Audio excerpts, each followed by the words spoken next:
Hello दोस्तों, आप सभी को राधे राधे। मैं गौरव सिंह चारण आप सभी का हार्दिक स्वागत करता हूं आपके अपने चैनल रीजनिंग बाय गौरव सर। हमने जो रीजनिंग की ये जो कड़ी शुरू करी है उसमें हमने पहला टॉपिक उठाया था पासा, जिसमें अब तक हम 7 टाइप कवर कर चुके हैं और आज की इस वीडियो में हम उसके रिमेनिंग टाइप कवर करने वाले हैं। अब तक इन 7 टाइप्स में हम 3 वीडियो अपलोड कर चुके हैं। मेरा निवेदन या रिक्वेस्ट आप सबसे यही रहेगा, जो भी विद्यार्थी, चाहे आप सेंट्रल वैकेंसी की तैयारियां कर रहे हैं, चाहे आप स्टेट वैकेंसी की तैयारी कर रहे हैं, अगर रीजनिंग में ये टॉपिक आपके काम का है तो इन वीडियोस को प्रॉपर देखें, पूरा देखें और इनमें दी गई जानकारी के अनुसार आप अपने नोट्स क्रिएट करें, क्योंकि जो नोट्स आप बनाएंगे ये आपके स्वयं के द्वारा बनाए गए हैं, जो लाइफ लॉन्ग आपकी हेल्प करेंगे जब तक आप एग्जाम्स दे रहे हैं। मेरा प्रयास ये है कि मैं अधिकतम टाइप कवर करूं आपके इन वीडियोस के अंदर, ताकि आपको वापस से इस टॉपिक को कहीं से भी पढ़ने की आवश्यकता ना पड़े। तो हमारी इसी कड़ी को आगे बढ़ाते हुए हम टाइप नंबर 8 शुरू करने वाले हैं। जो हमारा पॉइंट क्या है देखते हैं, टाइप नंबर 8। तो आज का जो हमारा टाइप नंबर 8 है, देखिएगा क्या है वो टाइप नंबर 8। हमने अब तक जो पढ़ लिया था, लास्ट जो टाइप नंबर 7 हमने कवर किया था, उसमें हमने पढ़ा था जो पासा है 3 या 3 से अधिक, ये हमारा छठा टाइप था। 7वां केस क्या था, जब पासे को ओपन किया जाए।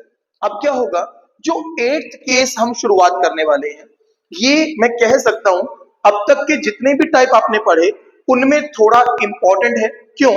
ये अकेला ऐसा टाइप है जो आपके इस पूरे चैप्टर को एक साथ लेकर चलता है। कहने का मतलब ये है, अगर आपको प्रीवियस वीडियोस आपने देखे हैं और आपने हर टाइप को ध्यान से समझा है तो केवल तभी आप इस 8 पॉइंट को कर पाएंगे, अदरवाइज पॉसिबल नहीं है। तो देखिएगा क्या है हमारा 8वां टाइप।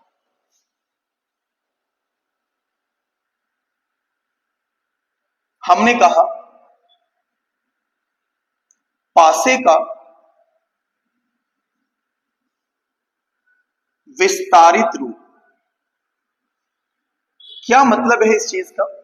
अब क्या होगा, हमने जो टाइप नंबर 7 कवर किया वो था ओपन डाइज का। अब जो ओपन डाइज है वो आपके ऑप्शंस के रूप में होंगे और आपको बंद डाइज गिवन होंगे। तो आपको ये बताना होगा कि उनकी मदद से कि जब हम पासे को ओपन करेंगे तो दिए गए 4 ऑप्शंस में से कौन सा ऑप्शन राइट हो सकता है। कहने का मतलब कुछ ये है, फॉर एग्जाम्पल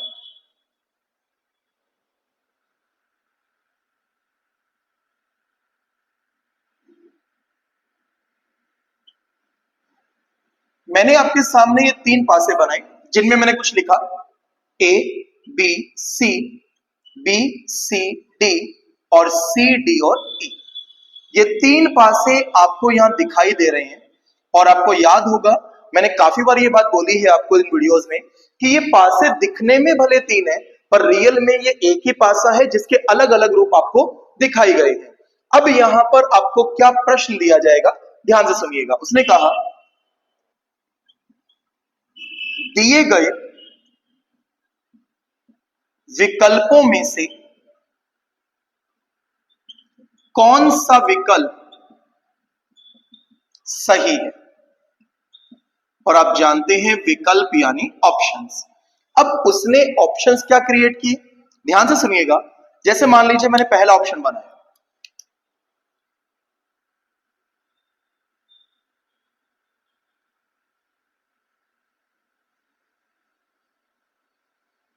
हमारा पहला ऑप्शन कुछ ऐसा बना दिया मैंने दूसरा ऑप्शन क्रिएट किया,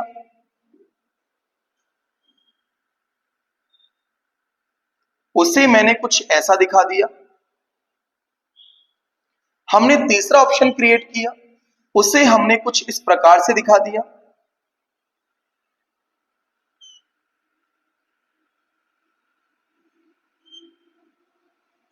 और हमने जो चौथा ऑप्शन बनाया उसे हमने कुछ ऐसा दिखा दिया।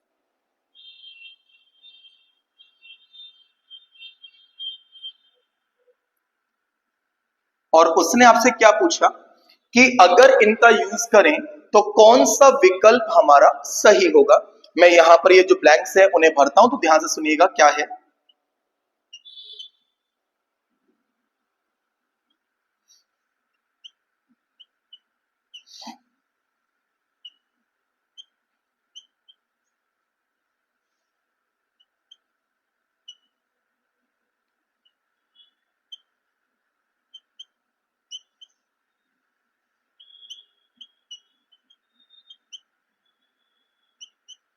देखिएगा, हमारे पास ऐसे 3 डायग्राम गिवन थे और क्या पूछा गया कि इनका प्रयोग करते हुए आप ये बताएं इन चारों विकल्पों में से कौन सा विकल्प सही है। नया कुछ भी नहीं पढ़ रहे हम लोग। जैसा मैंने अभी कहा, अगर आपने प्रीवियस टाइप्स को अच्छे से समझा है तो इस टाइप को करने में कोई दिक्कत नहीं आएगी। लेकिन अगर आपने इससे पहले के टाइप्स नहीं पढ़े हैं तो आप पहले उन वीडियोस को देखिए ताकि आप इस क्वेश्चन को करने में भी सक्षम हो। ध्यान से सुनिए मैं करना क्या चाह रहा हूं। आपको याद होगा हमने टाइप नंबर 6 में क्या पढ़ा था। अगर 500 की संख्या 3 या 3 से अधिक हो तो उस कंडीशन में हम यूज करते हैं केवल 2 पासे। उन 2 पासों से हमें निकालना है कौन किसके विपरीत है। कंडीशन क्या बताई थी, ध्यान रखिएगा, या तो उन दोनों में एक अक्षर कॉमन हो या 2 अक्षर। अगर आप ध्यान दें तो मैंने मेरी सुविधा के लिए डायग्राम नंबर 1 और डायग्राम नंबर 3 को यूज किया। अगर आप चेक करना चाहें तो आपको पता है कि पास से 2 लेने पर 2 अक्षर भी कॉमन यूज कर सकते हैं, यानी ये आपकी चॉइस है। आप पहले 2 ले सकते हैं, अगले 2 ले सकते हैं, first and third, it's depend on you, आपको जैसा उचित लगे। तो हमने यूज किया पहला और तीसरा। अगर आप केवल फर्स्ट एंड थर्ड को देखें तो आपको यहां एक अक्षर कॉमन दिखाई दे रहा होगा जिसका नाम क्या है, सी। और शायद आप अगर प्रीवियस पॉइंट में जाएं तो हमने एक ऐसा टाइप बनाया था, अगर पास से दिखने में 2 हो, कॉमन अक्षर 1 हो, तो जो कॉमन है वहां से घड़ी की दिशा में चलते हैं। तो हमने यहां से चलना शुरू किया क्लॉकवाइज। देखिएगा, सबसे पहले सी के बाद आया बी और बी के बाद कौन आया, ए, हमारे डायग्राम 1 से। डायग्राम 3 से देखिएगा, सी के नीचे सी, उसके बाद आया ई, उसके बाद क्या आया, डी।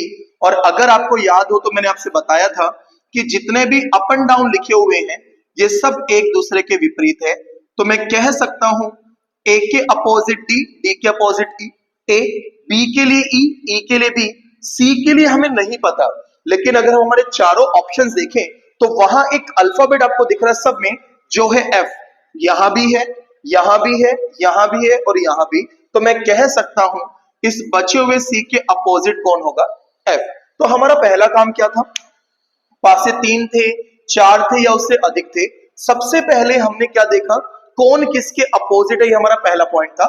तो हमने अपोजिट निकाल लिया, ए के डी, डी के ए, बी के ई के बी और सी के लिए कौन हुआ, बचा हुआ एफ। केवल और केवल अब आपको सिर्फ ये देखना है इन चारों ऑप्शंस में से ऐसा कौन सा ऑप्शन है जो इस विपरीत की कंडीशन पे खरा उतर रहा है। अगर हम ध्यान दें टाइप नंबर 7 में आपको ये सारे डायग्राम मैंने सिखाए थे कि किस डायग्राम को कैसे गिना जाता है, किसमें कैसे विपरीत निकाला जाता है। तो ध्यान दीजिएगा, अगर हम फर्स्ट ऑप्शन पे आए, अकॉर्डिंग टू ऑप्शन 1 ए के विपरीत सिखाया था, कैसे निकालेंगे, सी।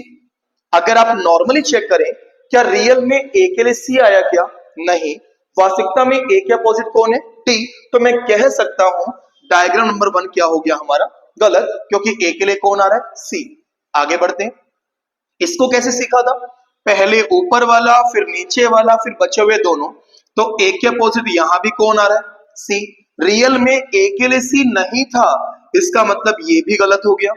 आगे बढ़ते हैं, इसे भी वही सेम स्टेप, ए के अपोजिट कौन आ रहा है, डी। अगर आप चेक करें तो क्या रियल में ए के डी है, पहली कंडीशन मैच हो चुकी है, ऊपर वाला हल हुआ। अब हल करेंगे नीचे वाला, सी के अपोजिट कौन है, एफ। रियल में आप चेक करिए क्या सी के एफ है, बिल्कुल सही है। और अंत में जो बचे कौन कौन, बी और ई, ये दोनों भी एक दूसरे के विपरीत है। सारी विपरीत की कंडीशन इस पर लागू हो रही है। तो हम कह सकते हैं अकॉर्डिंग टू दिस डायग्राम हमारा जो विकल्प सही है वो कौन सा है, हमारा ऑप्शन सी। लेकिन अगर हम लास्ट वाले में चले तो वहां पर हमने क्या सीखा था, अगर शुरुआत करेंगे तो 2 बॉक्स छोड़ने हैं। इसका मतलब ए से शुरू किया, बी और सी को छोड़ा, तो आंसर क्या आ गया, डी। लेकिन यहां पर डी तो है ही नहीं, क्या लिखा, ई। इसका मतलब ए के अपोजिट ई आ रहा है और ई रियल में बी के अपोजिट था, इसका मतलब ये भी हमारा आंसर नहीं हो सकता। तो इसमें अगर मैं नॉर्मली कहूं तो मैं नया कुछ भी नहीं सिखाया। विपरीत निकालना आप पिछले टाइप्स में सीख चुके हैं, एक अक्षर कॉमन होना ये टेक्निक भी आप पिछले पॉइंट में सीख चुके हैं। इन डायग्राम्स में कैसे अपोजिट निकाला जाता है ये भी आप प्रीवियस टाइप में सीख चुके हैं। तो इसलिए मैंने आपसे कहा था कि जो टाइप नंबर 8 है कंपेयर टू अदर पॉइंट्स, इसे मैं थोड़ा सा इंपॉर्टेंट कह सकता हूं, क्योंकि इस प्रश्न को वही स्टूडेंट हल कर सकता है जिसको पूरे पासे का नॉलेज है कि कौन सा पॉइंट कैसे कवर करना है। मैं उम्मीद लगाता हूं अगर आपने पिछले वीडियोस देखे हैं तो आप इस पॉइंट को अच्छे से समझ पाए होंगे कि कैसे इसको हल करना है। फटाफट से स्क्रीनशॉट लीजिएगा। एक प्रश्न मैं आपके लिए लिख रहा हूं, पहले आप उसे ट्राई कीजिएगा, उसके बाद मैं उसका आंसर बताऊंगा कि इसका राइट आंसर क्या रहेगा। अब जो हमने टाइप किया, टाइप नंबर 8, उसका एक प्रश्न ये आप लोगों के लिए है। आप आराम से एक बार इसको देखिएगा कि आपका इनमें से आंसर कौन सा है, और जो भी आंसर आए कमेंट सेक्शन में अपना आंसर डालिए। उसके बाद मैं इसे ट्राई करवाता हूं क्या आपका और मेरा आंसर मैच हो रहा है। 1 मिनट आप लोगों के लिए, आराम से इस पॉइंट को देखिएगा कि प्रश्न का आंसर आपका क्या हो सकता है।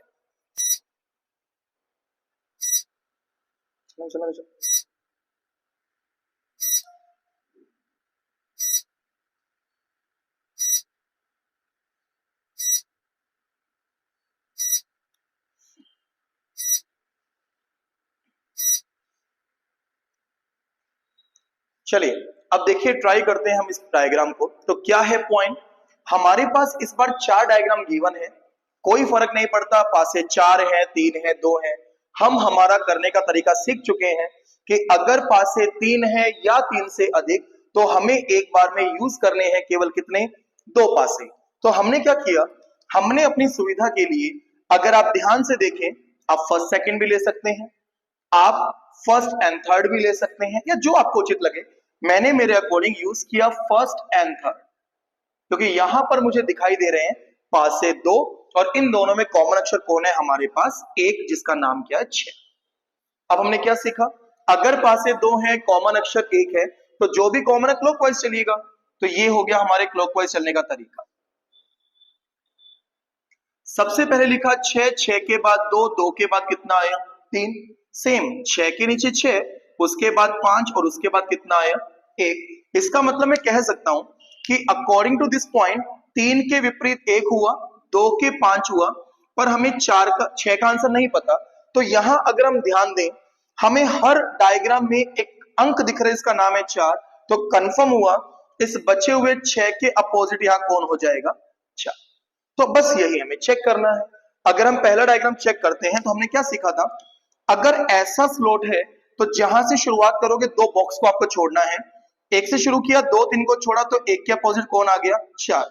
क्या रियल में भी 1 के 4 है, नहीं, तो पहला आंसर क्या हो गया गलत। सेकंड में चलते हैं, इसमें क्या सीखा था, पहले ऊपर वाले को हल करेंगे, फिर नीचे वाले को हल करेंगे, फिर जो बचा वो चेक करिए, क्या 1 के अपोजिट 3 आ रहा है, रियल में बिल्कुल सही है।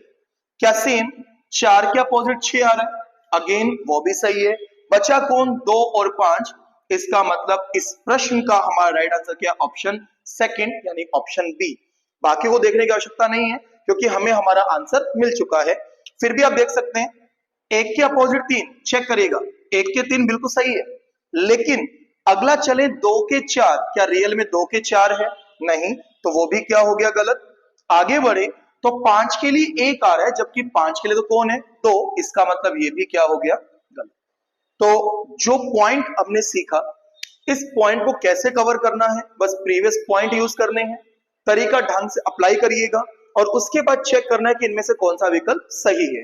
तो ये था हमारा टाइप नंबर 8, पासे का विस्तारित रूप या प्रस्तारित रूप। अब हम बात करते हैं हमारे टाइप नंबर 9 की, जो क्या है देखिएगा। अब टाइप नंबर 9 क्या है, हमारा टाइप नंबर 9 क्या है, टाइप नंबर 9, इसमें आपके पास एक डायग्राम गिवन होगा और आपसे वो ये पूछेगा कि दी गई आकृति में टोटल नंबर ऑफ डाइज या टोटल नंबर ऑफ क्यूब्स कितने हैं।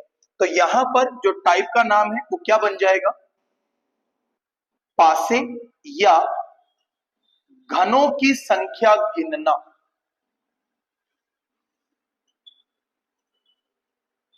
तो ये बन गया हमारा टाइप नंबर 9।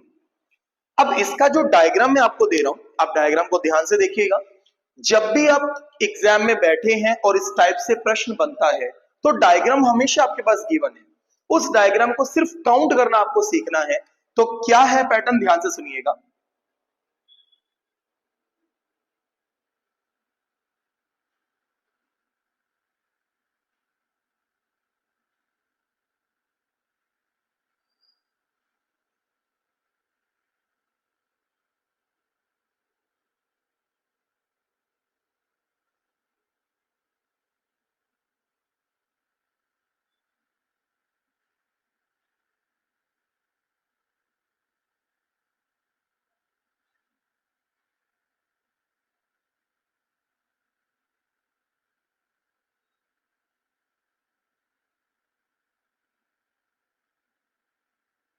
कुछ इस प्रकार का डायग्राम आपके पास गिवन होगा।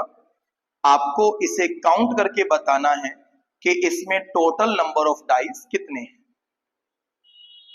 तो ध्यान से समझना डायग्राम क्या है और इसे काउंट किस प्रकार से किया जाएगा। कुछ एक पिरामिड आपको बना के दिया है। ये पिरामिड इससे छोटा भी हो सकता था, ये इससे बड़ा भी हो सकता है। फॉर एग्जाम्पल नीचे डाइस लगाना और शुरू कर दे। इसकी एक अच्छी बात क्या है, ये हमेशा आप चाहें अगर ऊपर से नीचे की ओर आ रहे हैं हमेशा बढ़ते क्रम में होगा, अगर आप नीचे से ऊपर को जा रहे हैं हमेशा घटते क्रम में होगा। ऐसा डायग्राम देखकर आप सिंपली ये पूछेंगे कि बताइए इस दी गई आकृति में कुल पासों की संख्या क्या है। चलिए तो अब ये डायग्राम हमारे पास गिवन है और हमें बताना है इसमें टोटल नंबर ऑफ डाइस कितने हैं। इसे काउंट करने के दो तरीके। सिंपली अगर आप ये सोचते हैं कि 5 और 4 9 और 3 12 और 2 14 और 1 15, तो ध्यान रखिएगा जितना सिंपल अगर ये डायग्राम नहीं है तो उतना सिंपल तो इसे गिनना भी नहीं होगा। इसे गिनने के दो पैटर्न होते हैं। पहला पैटर्न आपको मैं सिखाता हूं बेसिक। इसका प्रश्न आपके पास क्या होगा, सिंपली ये पूछा जाएगा दी गई आकृति में कुल घनों की संख्या क्या है।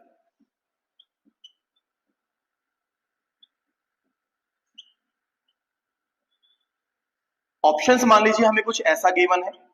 पहला ऑप्शन हमें दिया 15, दूसरा ऑप्शन दिया हमें 20, तीसरा ऑप्शन दिया हमें 35 और चौथा ऑप्शन हमें मान लीजिए गिवन था 40। अब हमें इसे हल करना है। तो पहले सिखाता हूं आपको इसका बेसिक अरेंजमेंट कि जब इसे बेसिक जमाया जाए तो किस प्रकार से जमाया जाता है। लेकिन ध्यान रखिएगा बेसिक अरेंजमेंट केवल और केवल समझने के लिए अच्छा है क्योंकि इसमें समय लगता है। कैसे है ध्यान देना। अगर मैं बात करूं सबसे नीचे वाली लाइन में हमें दिखाई दे रहे हैं 5। मैं आपसे ये कहता हूं आपको एक फ्रंट व्यू दिया गया है कि ये जो डायग्राम है ये आपको सामने से दिखाएगा कि बेटा यहां से 1 2 3 4 5 है।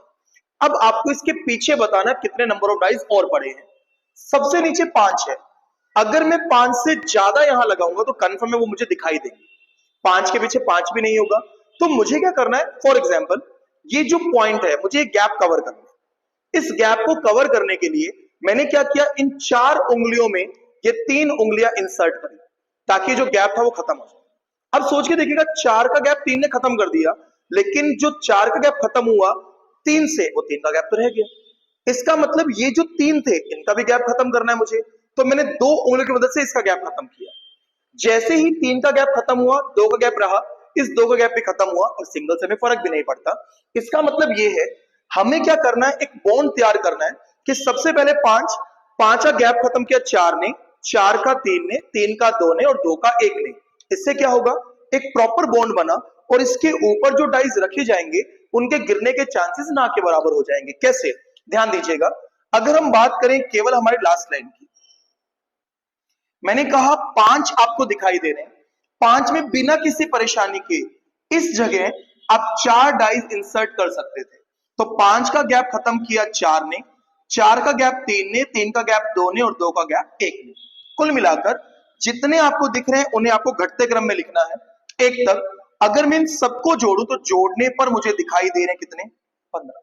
तो मैं कह सकता हूं केवल और केवल लास्ट लाइन में कितने हैं, 15। कैसे, सबसे सामने आपको दिख रहे हैं 5, लेकिन 5 के पीछे 4 3 2 और 1 ये हमें विजिबल नहीं है, बस वही हम देखने का प्रयास कर रहे हैं। हम नेक्स्ट लाइन में चलते हैं।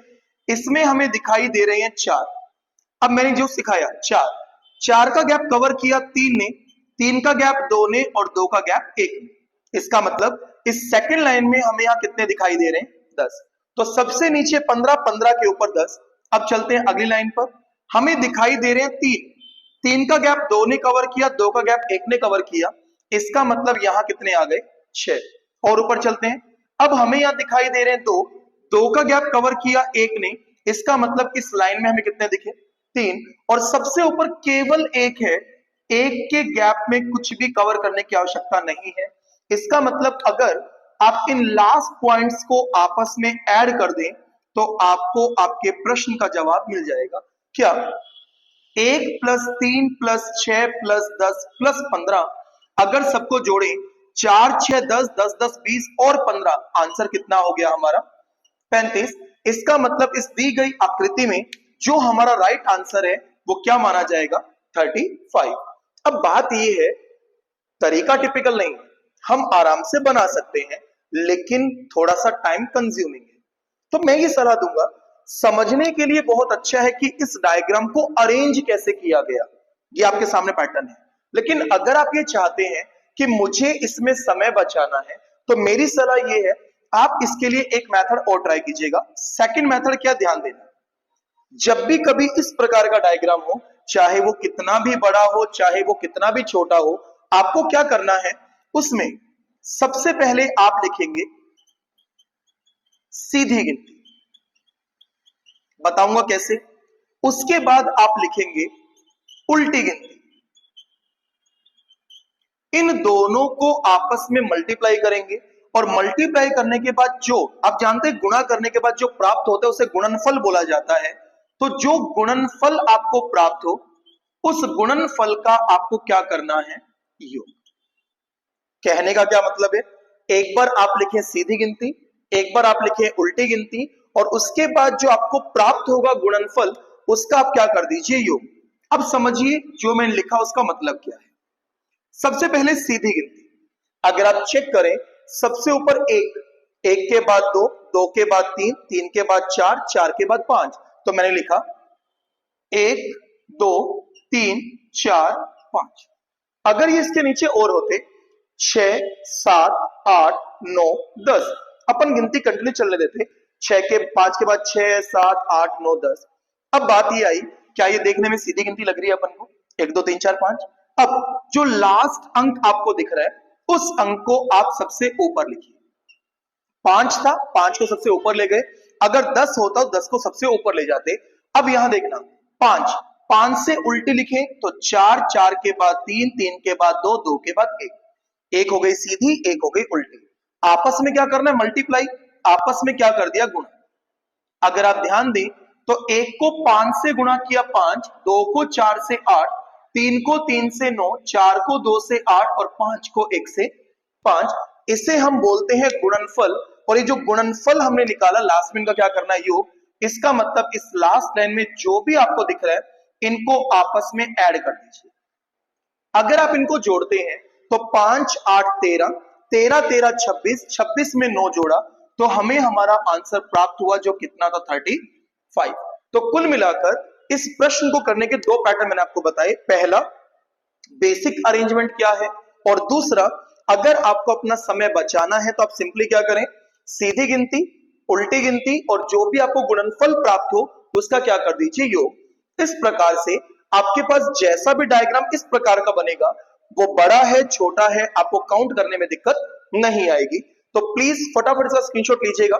मैं एक डायग्राम आपके लिए देता हूं, आप उसका आंसर मुझे बताइएगा कि उसका आंसर क्या होगा। या ये प्रश्न जो मैं अगला लिख रहा हूं, ये प्रश्न एज ए होमवर्क आप लोगों के लिए, इसका आंसर आप मुझे कमेंट सेक्शन में बताइएगा कि उसका आंसर क्या रहेगा। फटाफट स्क्रीनशॉट लें। इसी के साथ हमारा टाइप नंबर 9 कवर होता है। लास्ट टाइप आता है टाइप नंबर 10, वो बताता हूं क्या है, स्क्रीनशॉट लीजिएगा। तो अभी हमने क्या किया था, एक डायग्राम था, उसे हमने काउंट किया और क्या देखा था, बताइए इसमें कुल कितने पासे हैं। उसी से कनेक्टेड प्रश्न ये आप लोगों के लिए है। इसका स्क्रीनशॉट आप ले सकते हैं या वीडियो को पॉज करके आप इसे काउंट कर सकते हैं, लेकिन ये प्रश्न आप लोगों के लिए है। इसका आंसर आप मुझे कमेंट सेक्शन में बताएं कि इन चारों में से कौन सा इसका आंसर होगा। अब हम बात करेंगे हमारे लास्ट टाइप, जो टाइप नंबर हमारा कौन सा है, 10। तो क्या है टाइप नंबर 10, आप फटाफट इसका स्क्रीनशॉट ले लीजिएगा। काउंट करके आंसर आपको ही बताना है कि इन चारों में से कौन सा आंसर का राइट होगा। जो टाइप नंबर 10 हम शुरू करने वाले हैं, बहुत से एग्जाम में आपने देखा होगा कि मिसिंग नंबर फाइंड करने आते हैं। बेसिकली रीजनिंग में टॉपिक है लुप्त पद ज्ञात करना, फाइंड द मिसिंग नंबर, वो एक अलग चैप्टर है। लेकिन मिसिंग नंबर फाइंड करना ही बहुत सी बार डाइज में भी आता है। ये क्वेश्चंस अपन को देखने को मिलते हैं खासकर सेंट्रल वैकेंसीज के अंदर। तो अब हम जो बात करेंगे, हम बात उसी पे कर रहे हैं कि अगर डाइज गिवन है, डाइज 3 है, डाइज 4 है, और वहां कहीं पर आपको लगता है प्रश्नवाचक चिन्ह लिखा हुआ है कि बताइए यहां पर कौन सा मान आएगा, तो उसे फाइंड किस प्रकार से किया जाएगा। तो अब हमारा जो 10वां टाइप है वो वही है, लुप्त पदों की संख्या ज्ञात करना, किसमें, पासे में। तो अब हम शुरू करते हैं हमारा टाइप नंबर 10। हमारा जो टाइप नंबर 10 मैंने आपसे कहा था क्या, कि अगर कुछ ऐसा कंडीशन है कि पासे में लुप्त पद ज्ञात करना। मैंने दो प्रश्न आपके सामने लिखे हैं इससे कनेक्टेड। पहला जिसमें 3 डाइज है, अगले में अगेन 3 डाइज है। आपको यहां प्रश्नवाचक चिन्ह दिखाई दे रहा होगा दोनों में, और आपसे पूछा भी क्या गया है, इस प्रश्नवाचक के स्थान पर कौन सा अंक होगा। वैसे तो देखिए मैं ये कहता हूं कि इन्हें करने के लिए आपने जो टाइप नंबर 7 पढ़ा था ओपन डाइज, उसका कुछ पॉइंट यहां लागू होता है। एक बार मैं पहले उसके माध्यम से समझाता हूं आपको, उसके बाद इसका एक अलग टेक्निक और सिखाऊंगा। ध्यान से सुनिएगा। अगर हम इसको भूल भी जाएं तो हम जानते हैं हमारे पास दिखने में ये दो पासे हैं। क्या इन दोनों में कुछ भी कॉमन दिख रहा है आपको? आपने देखा पासे दिखने में दो हैं, कॉमन अक्षर कौन है? एक, वो कौन है? दो। हमने क्या सीखा था कि अगर सिर्फ एक अक्षर कॉमन होगा तो उस कॉमन वाले से हम चलते हैं क्लॉकवाइज या एंटी क्लॉकवाइज, जैसा आपको सही लगे। तो हमने क्या देखा, इस दो से चलना शुरू किया, तो दो से हम जब क्लॉकवाइज चलते हैं, देखिएगा सबसे पहले दो, दो के बाद चार, चार के बाद तीन, ऐसे ही सेम। तो दो के बाद एक और एक के बाद कितना आया? 5। यानी मुझे आइडिया लग गया कि 4 के लिए 1 है, 3 के लिए 5 है, बचा हुआ 2, उस 2 के लिए कंफर्म में कौन हो जाएगा? 6। ये हमें आइडिया लग चुका है। अब हम क्या करते हैं, इसके लिए हम तैयार करते हैं हमारा एक खुला हुआ पासा, कुछ इस प्रकार से।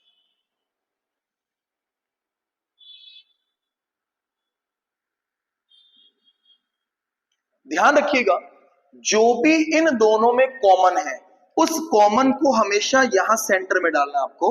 तो मैंने क्या लिखा, कॉमन था 2, उस 2 को मैंने यहां लिख दिया। अगर आप पहला पासा देखें तो 2 के राइट साइड आपको 3 दिख रहा है, तो 2 के राइट साइड मैंने यहां क्या लिख दिया? 3।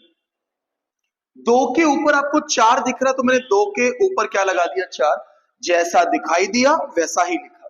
अब हमें पता है 4 के अपोजिट 1 है, तो 4 के अपोजिट 1 यहां पे आ जाएगा। 2 के अपोजिट 6 है, 2 के अपोजिट 6 यहां आ जाएगा। और 3 के अपोजिट 5, तो 3 के सामने अपोजिट में कौन आ गया? आपको अगर याद हो, जब मैंने टाइप नंबर 7 आपको पढ़ाया था तो मैंने कहा था ये जो दोनों कोने हैं ये मूव कर सकते हैं, मतलब ये यहां भी शिफ्ट हो सकता है, यहां भी शिफ्ट हो सकता है, यहां भी जा सकता है। सेम ऐसे ही ये भी जा सकता है। एक बात सुनिएगा, अगर हम लास्ट वाले डायग्राम में चलें तो हमें दिखाई दे रहा है 1 और 6, और यहां हमें ढूंढना है। अगर ये सेम कंडीशन हम यहां देखें, 1 और 6 हमें ढूंढना है, तो कंफर्म है 1 और 6, ना तो यहां 4 आ सकता है क्योंकि वो अपोजिट है 1 के, ना यहां 2 आ सकता है क्योंकि वो भी अपोजिट है। तो मैंने कहा 4 नहीं हो सकता। क्यों? 1 के अपोजिट 4 है, 1 आया तो 4 नहीं आएगा। हम लोग कहीं ना कहीं ये बात समझते हैं कि दो अपोजिट सरफेस ना तो कभी एक साथ दिखाई दे सकते हैं, ना ही एक साथ छिप सकते हैं। तो हमने देखा अगर 1 है तो 4 नहीं होगा, 6 के अपोजिट 2 है तो 2 नहीं होगा। इसका मतलब कंफ्यूजन ये आया कि राइट आंसर 5 होगा या 3 होगा। और आप चेक करें तो आप अच्छे से जानते हैं, आप यहां पर 5 को भी ला सकते थे, आप इस तरफ 3 को ला सकते थे, लेकिन अब डिसाइड करना है कि आंसर 5 है या 3, तो उसके लिए आपको इस पॉइंट को देखना पड़ेगा। हमेशा शुरुआत करो ऊपर से। ऊपर अगर आप देखें तो आपको दिखाई दे रहा है 1, मैंने भी यहां चेक किया 1। उस 1 से 6 पर जाने के लिए आपको क्या चलना पड़ रहा है, क्लॉक या एंटी क्लॉक? हम घड़ी से उल्टा चल रहे हैं, इसका मतलब 6 से 1 से 6 पर आने के लिए हम क्या चल रहे हैं? Anti clock. जैसे चले सेम यहां चलो। अगर आप यहां से यहां आते हैं तो क्या ये एंटी क्लॉक होगा? अब चेक करिएगा, 1 से 6 क्या ये एंटी क्लॉक है? मैच हो रहा है। एंटी क्लॉक चलने पर 1 6 के साथ 3 आया या 5, हमने चेक किया एंटी क्लॉक चलने पर हमें कौन दिखाई दे रहा है? 3। तो कंफर्म है भैया, इस पॉइंट का जो राइट आंसर होगा वो क्या होगा? ऑप्शन नंबर डी, यानी 3। पर मैं ये मानता हूं बहुत से स्टूडेंट्स को इसमें कंफ्यूजन रहता है कि सर हम कैसे इसको अरेंज करें, कैसे बनाएं।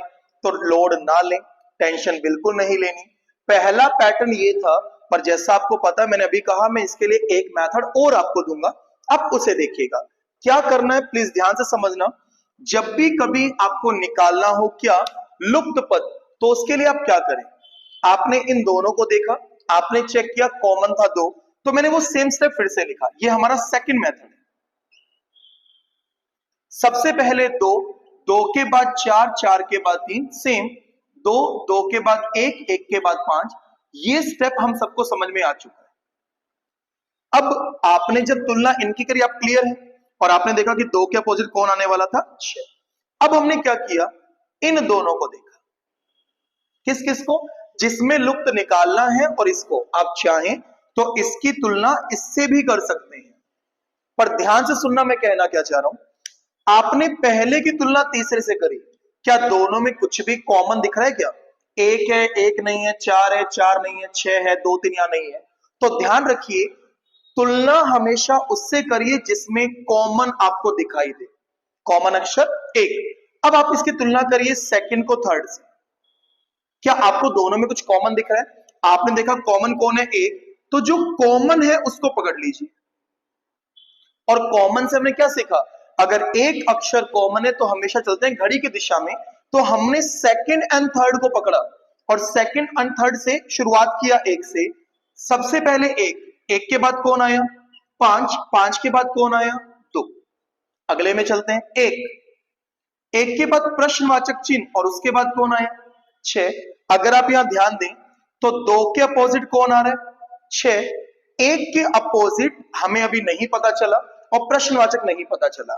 अगर ये दोनों रिजल्ट एक जैसे आ जाए, कैसे देखना, दो के लिए यहां भी छह था, दो के लिए यहां भी छह था, तो कंफर्म है, अगर आप इन दोनों को देखें, फिर से रिपीट कर रहा हूं, अगर दोनों रिजल्ट एक जैसे आ जाए, आपने देखा यहां भी दो के लिए छह है, तो यहां भी दो के लिए छह था, अगर रिजल्ट सेम है तो इसकी तुलना इससे करिए, ऊपर पांच है, पांच के अपोजिट कौन है, तीन, तो गारंटी है इस प्रश्नवाचक के स्थान पर कौन आएगा, तीन आएगा, और यही मेरा आंसर है।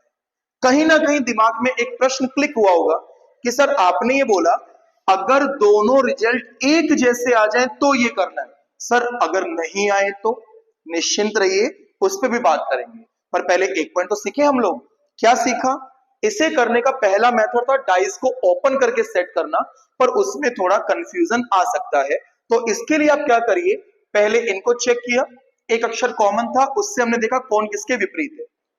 उसके बाद जिसमें हमें प्रश्नवाचक चिन्ह दिया, उसकी तुलना आप दोनों में से किसी से भी कर सकते हैं, पर प्रयास ये रखिए आपको तुलना हमेशा उससे करनी होती है जिसमें अक्षर कॉमन होते हैं एक, या कॉमन होते हैं दो।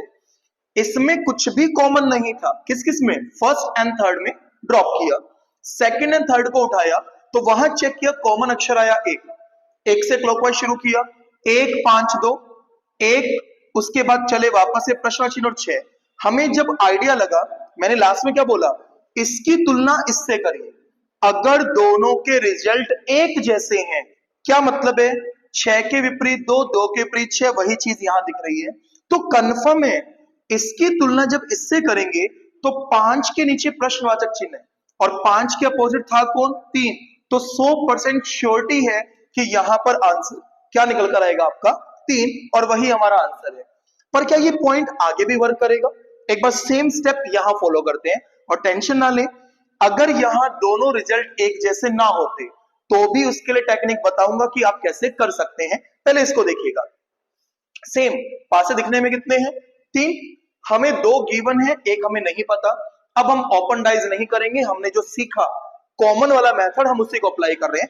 तो ध्यान दीजिएगा, अगर मैं इन दोनों की तुलना करूं तो मुझे यहां कॉमन दिख रहा है ए से क्लॉकवाइज चलना शुरू किया, ए के बाद डी के बाद कौन आया, बी, सेम वहां भी ए किया, ए के बाद ई, और ई के बाद कौन आया, एफ। तो कंफर्म हो गया बी के लिए एफ बनेगा, डी के लिए ई बनेगा, और बचे हुए ए के लिए क्या हो जाएगा, सी। ये तो हमें डिसाइड हो चुका है। अब मैंने क्या कहा था, इसकी तुलना आप इससे भी कर सकते हैं, इसकी तुलना आप इससे भी कर सकते हैं, लेकिन अगर आप ध्यान दें तो मैंने कहा कॉमन अक्षर एक वाले को उठाइए, तो हमने इसको उठाया क्योंकि यहां पर कॉमन अक्षर कितना है, एक। अगर यहां हम चेक करें तो कॉमन कौन दिखाई दे रहा है, ए। सेम स्टेप चलना शुरू किया, ए के बाद ई के बाद एफ, सेम ए के बाद प्रश्नवाचक चिन्ह और उसके बाद कौन आया, बी। अब मैंने आपसे क्या कहा था, अगर ये दोनों रिजल्ट एक जैसे हुए तो कोई समस्या नहीं है, फटाफट आंसर आएगा। चेक करिएगा, अगर आप ध्यान से देखें, बी के लिए एफ यहां भी सेम है, ए के लिए सी वही सेम स्टेप बन रहा है। तो जब इसका कंपेयर आप इससे करेंगे तो देखिएगा यहां ई है, ई के नीचे प्रश्नवाचक है, और आप ध्यान से देखें तो ई के अपोजिट कौन है, डी। तो गारंटी है यहां पर हमारा राइट आंसर क्या होगा, डी, यानी ऑप्शन नंबर। कुछ समझ में आया मैंने क्या बताया? पॉइंट को फिर सुन लीजिए। सबसे पहले इन दोनों को देखा, इसमें कॉमन अक्षर था एक, क्लॉकवाइज चले, हमने अपना रिजल्ट कवर किया। उसके बाद इसकी तुलना इससे भी कर सकते हैं, इसकी तुलना इससे भी कर सकते हैं, पर आप ये ध्यान रखिएगा तुलना हमेशा तब करिएगा जब एक अक्षर कॉमन है। एक अक्षर कॉमन था इसमें, हमने ए से चलना शुरू किया, हमारे पास एक रिजल्ट और आया। अब हमको क्या देखना है, अगर ये दोनों रिजल्ट एक जैसे हुए तो कंफर्म है जो यहां है वही यहां दिखाई देगा। और हमने कैसे चेक किया, एफ के लिए बी, एफ के लिए बी बिल्कुल सेम है। ई के बाद प्रश्नवाचक था और ई के अपोजिट था डी, तो क्लियर हो गया यहां ई के अपोजिट कौन आएगा, डी, और हमारा राइट आंसर क्या होगा, ऑप्शन नंबर बी। अब कुछ क्वेश्चन एक दो हम और लेते हैं, जिसमें मैंने जो कहा कि अगर दिमाग में बार बार यही प्रश्न उठ रहा है कि सर अगर रिजल्ट एक जैसे ना होते तो क्या करते, उसे भी मैं सिखाऊंगा। फटाफट इसका स्क्रीनशॉट लीजिएगा, उसके बाद कुछ प्रश्न हम इस पर और लिखते हैं। तो अभी जो हमने पॉइंट पढ़ा कौन सा था, लुप्त पद ज्ञात करना। दो प्रश्न मैंने आपको समझाए हैं, कुछ प्रश्न उसी से कनेक्टेड वापस मैंने बोर्ड पे लिखे हैं। अब इन प्रश्नों में हमने जो अभी सीखा वो भी पॉइंट कवर हो जाएगा, और आपके दिमाग में जो प्रश्न उठ रहा था कि अगर दोनों के रिजल्ट एक जैसे ना आए तो उसका भी पॉइंट हम यहां कवर करते हैं। तो शुरुआत करते हैं हमारे पहले प्रश्न से। हमने क्या सीखा था, सुनिएगा। हमने सीखा कि सबसे पहले जो पासे हैं उन दोनों को उठाइए। अगर मैं इन दोनों को उठाता हूं तो हमने चेक किया यहां पर कॉमन कौन है, 3। आपने क्या सीखा, कॉमन से क्लॉक, डायरेक्ट वही लिखता हूं। हमने लिखा सबसे पहले 3, 3 के बाद 6, 6 के बाद 1। अगले में चलते हैं, सेम 3, 3 के बाद 4, 4 के बाद कौन आया, 5। तो कंफर्म में मैं ये कह सकता हूं कि यहां पर मुझे कंफर्म हुआ क्या कि 1 के लिए 5 है, 6 के लिए 4 है, और बचे हुए 3 के लिए कौन हो गया, 2। अब मैंने आपसे कहा था कि अब आपको क्या करना है, जिसमें आपका प्रश्नवाचक चिन्ह है उसकी तुलना आपको करनी है, और तुलना आप इससे भी कर सकते हो और इससे भी, पर आपको उससे तुलना करनी है जहां एक अक्षर कॉमन आपको दिखाई दे। तो हमने उठाया इन दोनों, कौन कौन सा, हमारा सेकंड एंड थर्ड। अगर आप नोटिस करें तो आपको यहां कॉमन कौन दिखाई दे रहा है, 4। तो हमने क्या किया, उस 4 को यूज किया। देखिएगा, हम अगर चेक करें तो यहां भी 4 है, यहां भी 4 है, तो सेम उस 4 से क्लॉकवाइज चलना शुरू करते हैं। तो हमने जब चलना शुरू किया तो देखिएगा, सबसे पहले 4, 4 के बाद 5, और 5 के बाद कौन आया, 3। क्लॉक ऐसे चलते हैं, सेम 4, 4 के बाद वही प्रश्नवाचक चिन्ह, और उसके बाद कौन आया, 2। मैंने आपसे कहा था कि आपको क्या करना है, इन दोनों रिजल्ट्स की आपस में तुलना करनी है। अगर ये दोनों रिजल्ट एक जैसे हैं तो आप आंसर सेकंडों में निकाल सकते हैं। कैसे, ध्यान दीजिएगा। अगर मैं बात करता हूं तो 3 के लिए 2, 2 के लिए 3 कंफर्म है भैया, दिखाई दे रहा है। सेम ऐसे ही इस 4 के लिए 6 होगा, और अगर आप यहां देखें तो 2 के विपरीत 3 था, कंफर्म है 3 आपका आंसर नहीं हो सकता। 4 के विपरीत 6 है, कंफर्म है आंसर नहीं हो सकता। इसका मतलब या तो आंसर होता 1 या तो आंसर होता 5, और वो तो अगर आप ढंग से देखें तो 5 तो संभव नहीं है, क्योंकि 5 को तो हम निकाल रहे हैं। फिर भी आपको मैंने जो सिखाया वही देखिए, इसकी तुलना इससे करें। अगर दोनों रिजल्ट एक जैसे हैं तो हम जानते हैं 5, और 5 के नीचे प्रश्नवाचक है, तो 5 के विपरीत कौन है, 1। तो कंफर्म भैया हमारा जो आंसर आएगा वो क्या होगा, ऑप्शन नंबर सेकंड, यानी 5 के लिए 1, तो हमारा यहां पर 1 लिख सकते हैं। पहला पॉइंट क्लियर हुआ। ये सेम कनेक्ट था पिछले वाले पॉइंट के ऊपर कि हमने क्या किया, इन दोनों को लिया, उसके रिजल्ट लिखे, इनको लिया, इसके रिजल्ट लिखे। अगर आपको लगता है कि अगर इनके रिजल्ट सेम हो तो ध्यान रखिएगा, आप डायरेक्ट इसकी मदद से जवाब निकाल सकते हैं। 5 के नीचे प्रश्नवाचक और 5 के विपरीत 1 था, तो भैया 5 के लिए 1, तो गारंटी आंसर कौन आएगा? 1। तो मैं कह सकता हूं जो प्रश्नवाचक चिन्ह है इसके स्थान पर क्या आएगा? 1। अब हम चलते हैं अगले पर। सेम स्टेप जो सीखा वही फॉलो करेंगे। सबसे पहले यूज किया हमने इन दोनों को। देखिएगा, अगर आप चेक करें तो आपको यहां कॉमन दिखाई दे रहा है 6। जो कॉमन है उससे हम चलना शुरू करते हैं क्लॉकवाइज। सेम स्टेप, सबसे पहले 6, 6 के बाद 2, 2 के बाद 3, क्योंकि हमने क्लॉकवाइज चलना शुरू किया। अगले में वही किया, 6 के नीचे 6, उसके बाद आया 4 और उसके बाद कितना आया? 1। तो हमें ये कंफर्म हो चुका है कि जो 3 है उसके अपोजिट 1 है, 2 के अपोजिट 4 है, और बचे हुए इस 6 के लिए मैं कह सकता हूं आंसर क्या होगा? 5। अब बात करते हैं सेम स्टेप की। मैंने क्या सिखाया? इसकी तुलना आप यहां से भी कर सकते हैं, इसकी तुलना आप यहां से भी कर सकते हैं। हमने वही सेम जो भी सीखा था, हमने तुलना करी इसके साथ। आप चेक करें तो कॉमन कौन आ रहा है? 4। सेम प्रोसेस, हमने 4 से क्लॉकवाइज चलना शुरू किया। तो देखिए कैसे स्टेप बन रहा है हमारा। सबसे पहले 4, 4 के बाद 1, 1 के बाद 6 इस डायग्राम में। ऐसे ही 4, 4 के बाद 5, 5 के बाद प्रश्नवाचक चिन्ह। अगर आप ध्यान से देखें तो इसमें 1 के अपोजिट कौन आ रहा है? 5। और रियल में 1 के अपोजिट कौन था? 3। इसका मतलब हम जो स्टेप डाउटेड लेके चल रहे थे वो आपके सामने आ चुका है। इस बार रिजल्ट सेम नहीं है।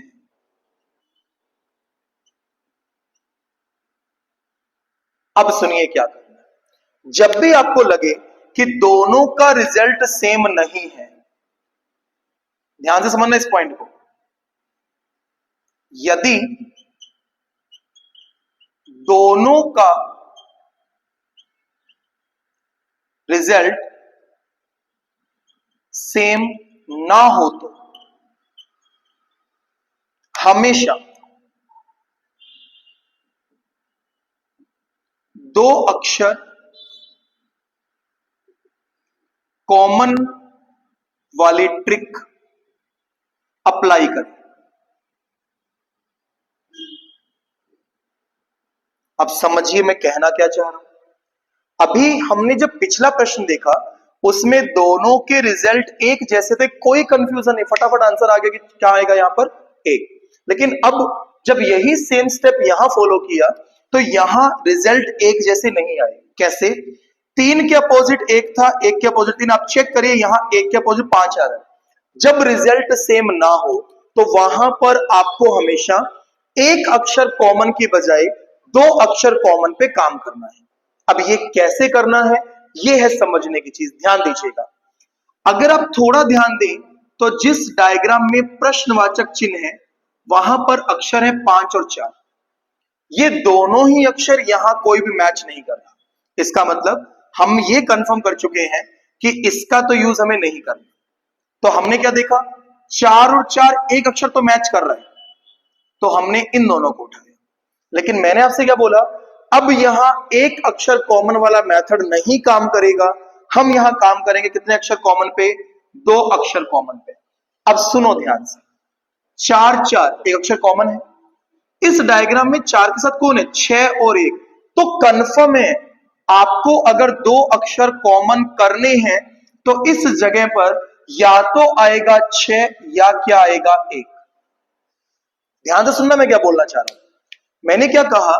अगर रिजल्ट एक जैसे ना हो तो उस पॉइंट में आप एक अक्षर कॉमन की बजाय हमेशा कितने अक्षर यूज करते हैं? 2 अक्षर कॉमन।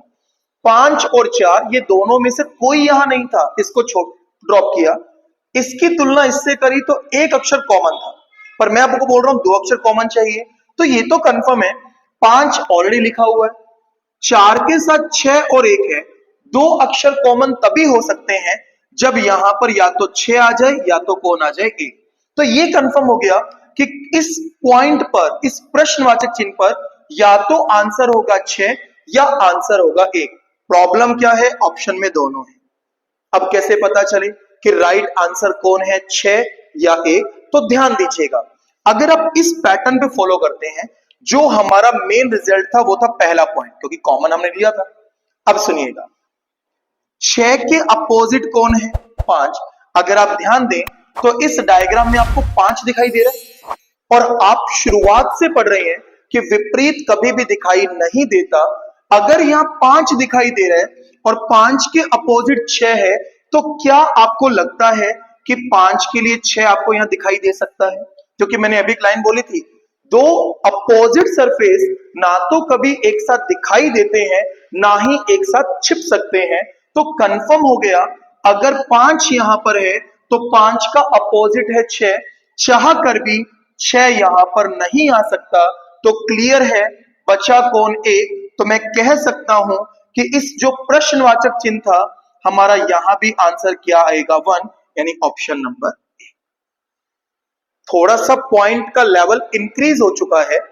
स्टेट लेवल वैकेंसीज में इनके चांसेस कम रहते हैं, लेकिन सेंट्रल वैकेंसीज के अंदर फॉर एग्जांपल आप रेलवे का ग्रुप डी दे रहे हैं, एनटीपीसी दे रहे हैं, आरपीएफ दे रहे हैं, या फिर आप एसएससी दे रहे हैं, एसएससी में कौन, या तो सीएचएसएल या सीजीएल, तो वहां आपको इस प्रकार के प्रश्न देखने को मिल सकते हैं, खासकर हमारे टाइप नंबर 10 के, कि डाइस के अंदर मिसिंग नंबर फाइंड कैसे करते हैं। तो यहां पर बने 2 प्रकार के प्रश्न। पहली कंडीशन, हमने जब रिजल्ट निकाला तो दोनों रिजल्ट सेम थे, करने में इजी रहा, फटाफट हल हो गया। लेकिन जब हमने सेकंड पॉइंट पढ़ा तो उसमें दोनों का रिजल्ट एक जैसा नहीं आया। तो जब रिजल्ट एक जैसा ना आए तो वहां एक अक्षर के बजाय 2 अक्षर कॉमन ढूंढते हैं, उसके हिसाब से आपको आइडिया लगाना कि हमारा आंसर क्या हो सकता है। अगला जो प्रश्न है वो इसी से कनेक्टेड है, लेकिन इसे मैं नहीं करवाऊंगा। ये प्रश्न है आप लोगों के लिए, इसे आप मुझे करके बताएंगे, और जिसका आंसर आप देंगे वो आंसर आप कहां देंगे, कमेंट सेक्शन के अंदर, जो हमारा कमेंट बॉक्स है, उस कमेंट बॉक्स में आप अपना आंसर मुझे देंगे। मैं वेट करूंगा आपके आंसर का। तो अगर आपको ये पॉइंट, ये टेक्निक आपको समझ में आई तो सेम स्टेप इस पर लागू करिए और बताइए इन चारों में से राइट आंसर क्या हो सकता है। अब हम बात करें तो जो हमारा पहला टॉपिक है जिसका नाम था पासा, आज वो टॉपिक हमारा समाप्त होता है। तो रीजनिंग का पहला टॉपिक हमने कवर किया जिसका नाम था पासा। टोटल हमने उसके 10 पॉइंट कवर किए हैं। पहला पॉइंट, पासा कितने प्रकार का। दूसरा पॉइंट, पास से 2 कुछ भी कॉमन ना हो। तीसरा पॉइंट, पास से 2 एक अक्षर कॉमन हो। उसके बाद अगेन चौथा पॉइंट क्या था, पास से फिर से 2 लेकिन कॉमन अक्षर भी कितने होने चाहिए, 2। पांचवा पॉइंट क्या था, पासे की संख्या डिसाइड नहीं थी, पर अगर कॉमन के लिए पूछे तो क्या तरीका होना चाहिए था। टाइप नंबर 6 क्या पढ़ा, अगर पासों की संख्या 3 या 3 से अधिक हो तो करने का तरीका क्या होना चाहिए। टाइप नंबर 7 क्या पढ़ा, अगर पासे को ओपन किया जाए तो उसे फोल्ड करने पर वापस कैसा पॉइंट दिखाई देगा। टाइप नंबर 8 क्या कवर किया, पासे का प्रसारित रूप, विस्तारित रूप, एक्सपेंड कैसे किया, उस प्रकार से कैसे क्वेश्चन बने वो मैं आपको हल करवा चुका हूं। टाइप नंबर 9, पासों की संख्या गिनना, एक डायग्राम मैंने आपको दिया, काउंट करने का तरीका बताया। Last and final type number 10, find the missing number in dice, किस प्रकार से काउंट होता है वो भी मैं आपको समझा चुका हूं। तो मेरे अकॉर्डिंग जैसा मैंने कहा था, मैं प्रयास करूंगा कि मैं अधिकतम पॉइंट्स कवर करूं, अधिकतम पैटर्न्स कवर करूं। मेरा पॉइंट आज यहां समाप्त होता है। अब डिपेंड आप पर करता है कि आप इन वीडियोस से कितना फायदा ले सकते हैं। रेगुलर प्रैक्टिस करिएगा, रीजनिंग में आप लगातार अपनी स्पीड इंक्रीज कर सकते हैं। स्पीड इंक्रीज होने का बेनिफिट भी आपको ही है कि आप एग्जाम में अपना जो टाइम है उसे अच्छे से मैनेज कर पाएंगे, अच्छे से यूटिलाइज कर पाएंगे। तो आज यही विराम देते हैं हमारी वीडियो को। वीडियो अगर आपको अच्छा लगा और मेरा पढ़ाया हुआ मेथड्स आपको समझ में आया, उससे आपको फायदा मिला, तो वीडियो को लाइक जरूर करें, शेयर जरूर करें और चैनल को सब्सक्राइब करना मत भूलिएगा। खुद इसका फायदा लें, अपने मिलने वाले जो भी तैयारी कर रहे हैं उन्हें भी इसका फायदा दें, चैनल को साझा करते हुए उनसे। तो आज के लिए इतना ही, वापस मिलते हैं एक नए टॉपिक के साथ, एक नए वीडियो में। तब तक के लिए जय हिंद, जय भारत, धन्यवाद।